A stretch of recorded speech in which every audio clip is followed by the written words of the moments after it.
இன்றைக்கி நாம் பார்க்க போகிறது ரொம்ப பழமையான முறைப்படி தான். எங்கள் பாட்டி சொல்லி கொடுத்த மாதிரி மெத்தடில் தான் நான் சோமாஸை சொல்லி கொடுக்க போகிறேன். இது ரொம்ப நல்லா சாஃப்டாக இருக்கும். எவ்வளோ நாள் ஆனாலும் நல்ல டேஸ்ட்டாக இருக்கும். வாங்க எப்படி செய்கிறதுன்னு பார்க்கலாம். இந்த சோமாஸ் மேல் மாவு செய்கிறதுக்கு நான் ஒரு 2 கப் அளவு மைதா மாவு எடுத்துக்கிறேன். 2 கப் அளவு மைதா மாவுக்கு 2 ஸ்பூன் அளவுக்கு ரவை எடுத்துக்கலாம். வறுத்த ரவை, வறுக்காத ரவை எதுவாக இருந்தாலும் சரி. தேவையான அளவு 1 ஸ்பூன் உப்பு சேர்த்துக்கோங்க. நெய் 1 ஸ்பூன் சேர்த்துக்கோங்க. முதல்ல தண்ணி கலக்கிறதுக்கு முன்னாடி இது எல்லாத்தையும் ஒன்றா நல்லா கலந்து விட்டுருக்கலாம்.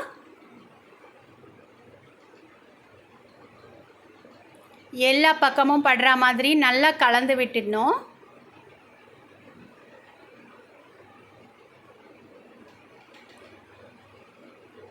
தண்ணி கொஞ்சம் கொஞ்சமாக தெளித்து நல்ல ஒரு கட்டியான பக்குவத்துக்கு, நல்ல ஒரு பூரி மாவு பக்குவத்துக்கு பிசையணும். சப்பாத்தி மாவு பக்குவம் இல்லை, நல்ல ஒரு கெட்டியான பக்குவமாக பிசைஞ்சிக்கலாம். அப்படியே ஒரு அரை மணி நேரம் ரெஸ்ட் கொடுத்துடலாம். இப்போ பூரணம் செய்கிறதுக்காக ஒரு கடாய் எடுத்துக்கோங்க. கடாயில் 1 ஸ்பூன் அளவுக்கு நெய் விட்டுக்கலாம்.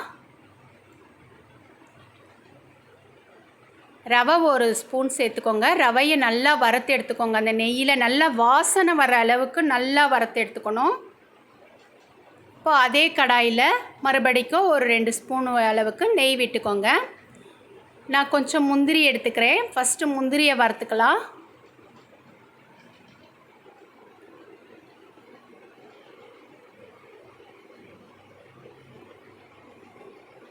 முந்திரி நல்லா செவந்து வந்ததுக்கப்புறம் திராட்சையை போட்டுக்கோங்க. ரொம்ப வறுத்துடக்கூடாது, ஓரளவு வறுத்ததுக்கப்புறம் திராட்சை போட்டுக்கலாம்.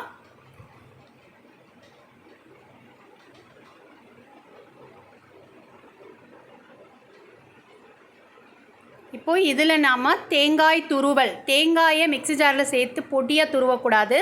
இந்த மாதிரி நாம் சீவி எடுத்துக்கணும். நல்லா நீல வாக்கில் சீவி எடுக்கும்போது அதோட டேஸ்ட்டே வேறு மாதிரி இருக்கும். நல்லா தேங்காவை நல்லா வாசம் வர வரைக்கும் நல்லா வறுத்து எடுத்துக்கோங்க. அப்போ தான் அதோட பக்குவம் கெட்டு போயிடாது, சீக்கிரமாக நல்லா ரொம்ப நாளைக்கு வரும். இங்கே பாருங்கள், நல்லா செவந்து வந்திருக்கு, நல்லா உதிரி உதிரியாக வந்திருக்கு. இப்போது நான் இந்த ரவையை வறுத்து வச்சோம் இல்லையா, அந்த ரவையை சேர்த்துக்கோங்க.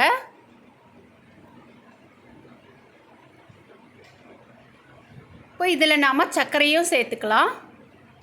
நான் 2 கப் அளவு சர்க்கரை சேர்த்துக்கிறேன். உங்கள் தேவைக்கேற்ப நீங்கள் சேர்த்துக்கோங்க. 2 ஸ்பூன் அளவுக்கு ஏலக்காய் பவுடர் சேர்த்துக்கலாம். நம்ம வறுத்து வச்ச அந்த முந்திரி திராட்சையும் இதிலே சேர்த்துக்கோங்க. அது அப்படியே கொஞ்சம் நேரம் ஆறட்டும். இப்போ இந்த மாவு எடுத்துக்கலாம். நம்ம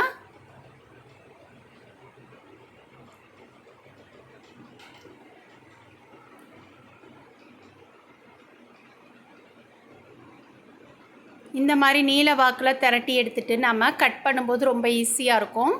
நமக்கு சோமாஸு எந்த மாதிரி பெருசாக வேணுமோ சின்னதாக வேணுமோ அந்த மாதிரி நீங்கள் உங்களுக்கு பிடிச்ச மாதிரி அளவுகளில் நீங்கள் கட் பண்ணி எடுத்துக்கோங்க. நான் இன்றைக்கி குட்டி குட்டியாக தான் செய்ய போகிறேன். இப்போ நம்ம மைதா மாவை நல்லா தொட்டு எடுத்துக்கோங்க. அப்போ தான் நம்ம இஷ்டத்துக்கு நல்லா அழகாக ஷேப் வரும். இப்போ நம்ம இதை 2 மெத்தடில் சொல்லி காட்ட போகிறோம். எந்த அளவுக்கு முடியுமோ உங்களுக்கு அந்த அளவுக்கு மெலீஸாக தட்டிக்கோங்க. நல்லா மாவு தேவைப்பட்டால் எடுத்து வச்சு மேலே தூவிக்கோங்க. இப்போ பூரணத்தை உள்ளே வச்சுட்டு நல்லா ஃபஸ்ட்டு நடுவில் நல்லா அழுத்தி கொடுத்துருங்க. வெளியே வந்துடக்கூடாது பூரணம், அது ரொம்ப முக்கியம். வெளியே வராத அளவுக்கு இதே மாதிரி செய்யுங்க. ஃபஸ்ட்டு நல்லா அழுத்தி கொடுத்துட்டு அதுக்கப்புறம் நம்ம இதுக்கு ஒரு டிசைன் கொடுத்துடலாம். பாருங்கள், ரொம்ப ஈஸியாக நம்ம செஞ்சிட்டோம். பார்க்கவும் ரொம்ப அழகாக இருக்குது டிசைனாக. இப்போ அடுத்தது சோமாஸ் அச்சு இருக்கும் இல்லையா, அதில் எண்ணெய் தடவிடலாம். எண்ணெய் தடவிட்டு நம்ம நல்லா மெலிசாக திரட்டிட்டு இப்போ நம்ம பூரணம் வச்சுக்கலாம். சோமாஸ் அச்சுவோடு செஞ்சது ஒன்று, சோமாஸ் அச்சு இல்லாமல் செஞ்சது ஒன்று, 2 மெத்தடும் நம்ம பார்த்துட்டோம். இதில் உங்களுக்கு எது பிடிச்சிருக்கோ அதை நீங்கள் எடுத்துக்கோங்க.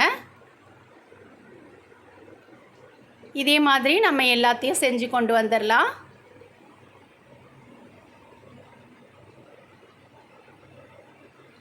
இப்போ நம்ம எண்ணெயில் பொரிக்க ஆரம்பிச்சிடலாம். எண்ணெய் நல்லா காஞ்சதுக்கப்புறம் மீடியம் ஃப்ளேமில் வச்சுக்கோங்க. ஹை ஸ்பீடு வச்சிடக்கூடாது, கரிஞ்சிரும். மீடியமில் வச்சு மெதுவாக எடுக்கும்போது தான் நல்ல மொறுமொறுவாக சூப்பராக வரும்.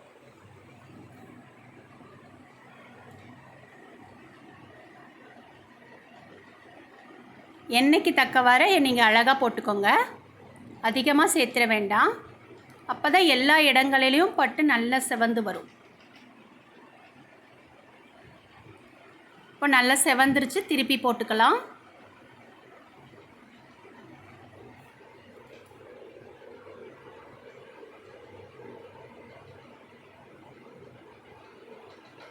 அவ்வளோதான், சூப்பரான சோமாஸ் ரெடி ஆயிடுச்சு. எங்கள் பாட்டி சொல்லி கொடுத்த முறை இது.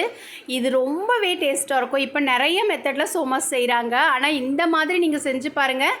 நீங்கள் இந்த மெத்தடை தான் நீங்கள் ஃபாலோ பண்ணுவீங்க. அந்தளவுக்கு ரொம்ப டேஸ்ட்டாக இருக்கும். தேங்க்யூ.